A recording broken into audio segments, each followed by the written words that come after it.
Well, Tommy, here we are. Thanks for joining us, mate, at Box Office. Now, this used to be a little bit of a place for you and Sal. Yeah, it was. Well, actually, as I pulled in, took a couple of photos of Joel's house that used to be just down the street. Obviously got drafted in the same year and lived under the same roof for 12 months. But then went our separate ways, but always have gravitated towards each other and spent a lot of time. So it's the nice part of Geelong down here. Talk about Joel. It has been a long relationship. Yeah. Like 16 years and 300-plus games each. Yeah. Big relationship. Yeah, it is. We briefly knew each other before we started, but just through connection of friends. You know, we've ultimately come together, different backgrounds, but we all both had a passion and love for the footy club. Yeah. He was a Cat supporter, I was a Cat supporter. And to be honest, I mean, I'm not sure of Joel's opinion. I think Joel's career speaks for himself, and you can attest to that. But he came in and straight away from day dot, he was he got to work. He was, you could arguably say he was a ready-made player. He was an 18-year-old man. He was. And we were boys. but he had, I certainly was. I had a different looking version of myself, but yeah, he came in and had a real impact. I just took a little bit of time, and I mean, you know, as well as anyone, I had to grasp what it was like to play AFL footy. But you know, to think we're here, you know, 300 games on, it's pretty incredible. Do you think there's much left for you? For me? For him? For you? Well, we're 34 last month, Joel, and I'm 34 in a couple of months. So look, I still love the game. My mentality every day when I go into the football club is to be the best player I can and be the best player that I need to be to help our team win. So I think until that mindset changes for me... Or the body falls off the cliff. Yeah, or the body falls off a cliff. I've been really lucky, and with injury, touch wood, I've got great genetics, which I thank my mum and dad and family for, but I'm not fast, and I think that's one of the things that I would love a bit more speed. The game doesn't go past you because it was never there. Exactly. And I watch Max King on the weekend live. And, oh, my God. And we talk about, you know, some of these up-and-coming Charlie Curnow young forwards that are explosive, Harry Mackay. I don't have that. So I sort of think it's, in a funny way, it's... works in your favour. It's worked in my favour. Yeah. And I've learned a lot about, you know, myself and the game. I came in as a junior. I was always way too big and strong for kids at 17, 18-year-old level, and then came in and actually worked and learnt the craft of using your body. Yeah. And I mean, at 34, I mean, we're all supposed to be going down this way, especially when you're 100 kilos. Yeah. But you're still going this way, or at least still on a rise as far as your body. You're not doing this. Yeah. Why? I touched a little bit about my mindset and my internal belief.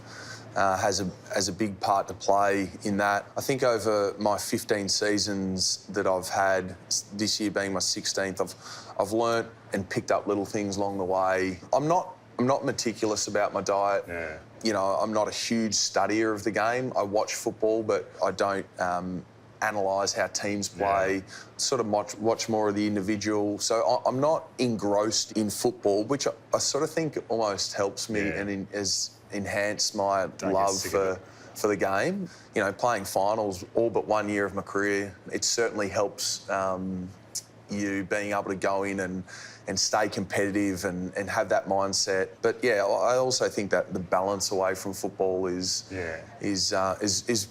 been a big part of why I'm still playing. Well, we talk about that then. So you live on a farm just out of town here, got a beautiful wife, you're expecting your third child, you've got two daughters, you've got cattle, you've got a vineyard growing. Well, I mean, so life away from footy, that helps, doesn't it? Yeah, well, it does. And you mentioned my wife, and I mean, it goes to my broader family, the amount of support and encouragement, you know, that I have from them. I mean, look, I would consider myself quite a selfless person, but as a player... But we live in a selfish life. Exactly. Yeah. So, and you need to be, and I need to be at times, and I don't like that in the effect that it has sometimes on other people, but they've been wonderful for me in being able to support me and letting me pursue a career that I absolutely love. What is life after footy? Are you even thinking that far? I'd love to be involved in agriculture. I'm not going to go back to Finley and farm, which... How's Dad feel about that? Yeah, look, Dad's... He well and truly knows that, but... So how big's his place up there? Dad's on just over 3,000 acres, so he's still on the family farm. He's been there for 38, nearly 40 years. How much do you get back up to Finley with the family, the girls? Take them up there, just show them, you know, this is Dad's upbringing. Yeah, look, I try not to take them back too much because as you drive into Finley, there's a sign that says, "Welcome to the town of Shane Crawford." So I'm still a little bit dirty on that they haven't up, the council haven't Go and get a texter and just write Tom Hawkins under it. Every time I have to, it's on the left-hand side as you drive in, so I have to point the kids in the right-hand side just to point out a few things. Look, but I've got a great connection to Finley. Yeah. It's home. It's where I call home. I'm not going to live there post-football, but I'm certainly going to enjoy getting up there. I've got a lot of family in the area. Yeah. I've got a great connection to the community. I've actually got a contract that I've signed that I keep delaying to go back and play for Finley. I did that when I was about 25. And I it'll thought, come. Yeah, it'll come. I know. And the local president, Ash Haynes, is a butcher there, and he's going to hold me to it, which I don't know if Emma's going to be that My advice is with me going. do it as soon as you can after you retire, because I've got a game coming up this year, and I'm 43 and I haven't played in over 10 years, and it's going to be horrendous. So do it just after you finish. You've still got in a little bit of nick. Great advice. 09, you kicked an absolute cracker. I think it was in the last quarter. That one from outside 50. Yeah. And you also hit the post, but it was a nice goal. Yeah. Do you remember celebrating that, thinking they're not going to give this, are they? Yeah, look, I do. I vividly remember that. It was just the position, because it was switched from one side to the other, and the goal umpire was on the wrong side. I was like, and I just rushed it, like big moment, the biggest stage of the year. I managed to get a hand in, and I had so much time looking back on the footage. But I rushed it onto the boot, and it's hit the post, and I'm like, no. But then I sort of glanced at the umpire, and he was sort of trying to track back. And I was like, well, I could see he's a little bit confused. If I do something, he might just believe me here. Now, I don't know if he did or not, but it was obviously paid a goal, and in a pretty seesawing game. Yeah. It's a great memory. What about 11? Talk about 11, particularly the second half. I mean, I always say to people, for those who don't know, I think it was between you and I, basically, to get that final spot. And I remember going into that late in the year, and I walked into Scotty's office, and I remember I was coming back from suspension, and you had a really poor game. I think it was against Sydney down here. And I thought, well, surely I'm back here. The young fella's had his chance. He's done. And I remember walking into Scotty's office, thinking, here we go, he's going to give me the old back slap, and I'm back in. And he looked at me and he had tears in his eyes. And he went, I don't know why, mate, but I'm just going with the young fella. And I went, oh, my career's over. And then eventually you went, good game, really good game, to a great game in the prelim, to just almost best on ground in a grand final. So you went from almost a boy to a man in the space of a 4-week finals period. I mean, what do you remember of that? Again, I'm still quite young at that period, so I'm really naive of the situation that was unfolding, and it's one of the hard parts about playing team sport is that you obviously, as an individual, you want to be as good as you can, but you're playing in a team environment, and ultimately, I think in every grand final each year, or any side, there's going to be situations where players, and in our case, you helped me so much. It sort of taught me a lot about life, and for me moving forward and overcoming obstacles. I think there's no greater way, if you strip it right back, is that you're really poor at something at one point in time in your life. And for me, it was, I just wasn't playing well. I wasn't playing my role within the system. You hear a lot about that, but if you can play your role, you can maintain your spot in the side. But I did learn a lot about how I can overcome obstacles. So, as great as the success was at the end, I think ultimately the learning experience that I've gained from that in in what I needed to do personally that'll hold me in good stead for life after footy when I face different challenges. Yeah, it was. I look back fondly, and again, forever grateful to be put in the position. Now, for years, we talk about Podsy as number one forward, and so for years after that, you were the number one. You didn't have much help. You might say differently, but I'll say it for you. You didn't have much help. You finally get help. Jeremy Cameron. Tell me about this bloke. I think we're just starting to unlock the excellence of Jeremy. He's very unique and different to a lot of players I've played with. The way that he can move makes him such a hard matchup to have. Are you two starting to understand? I think so. Other? Yeah, I think I'm. So you basically, I'll stand here, Jez, and you do all the work up there. Yeah. it's funny, like how we both actually quite like getting up the ground as well. Like I think it's an important part of your forward craft is to get up and be able to move around and just give your defender and the opposition something different to look at. But that's Jeremy's strength. He can get up the ground. He can also go into the stoppages and have a bit of an impact. And his ability to finish around goal. I mean, we saw it a couple of weekends ago down at Geelong. He juggled the ball sort of behind his back and then was able to finish with a goal. His nous around goal is something that I don't know if I've seen many like it. We've played with some guys who, I say now Jeremy is the best snapper of the ball in the game. I mean, we played with Jono. I mean, Stevie was anywhere between around 30 metres. I thought he was the best. Then I thought Chappie outside around the 50 mark was the best I've ever seen. Now you got Jezza. I mean, they just unbelievable the way they can just talk to a ball. It is, and particularly on that left side, it's such a weapon for us to be able to utilise and just throw something just that little bit different at the opposition.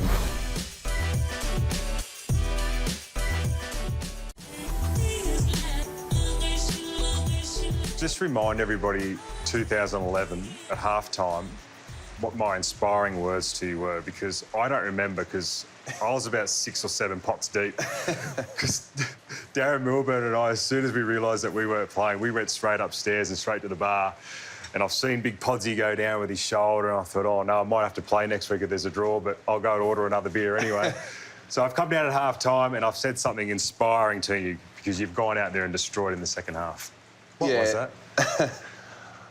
The memory of the game is so vivid. Messages along the way have sort of been lost, but what I will say is that you always had a great ability to be able to instill confidence into people, and you know as well as anyone that I'm a confidence player. I play well when I'm confident, and it was always for you, and your messaging was you wanted me to seize the moment and want the footy and be big and have a presence. And your messaging at halftime was basically about that. There was no pressure put on of, mate, hey, now, like, I'm not playing. I'm sitting in the stands. I can't help you now. Podsy's hurt his shoulder. Like, there was never a pressure. It was just an instilling of confidence that you always had the ability to be able to give, whether it was me, whether it was other people in our side. But I obviously I just thought it might have been the fumes that might have come off here, might have relaxed you a little bit. Me up, or you're right. But yeah, it was pretty special. And although you didn't play and Dasher didn't play, he had a huge part of the legacy that the 2011 premiership. Now, you've got two of the most beautiful little girls. What does that mean when you get home? Like you said, you've had a bad game, a good game, anything in between, and as a dad, you get a couple of girls running up to you. Yeah, it's beautiful. Family is really important to both Emma and I, and that's beyond the creation of our own family. So, we always wanted to be able to have a family of our own, and we've got that. Our girls are, all parents are biased, but they've got stacks of personality. Nothing's ever too hard when we're doing stuff with them. So it's been a wonderful, busy, as all parents can attest to, but it's been a wonderful part of our lives. They've certainly enriched it for us.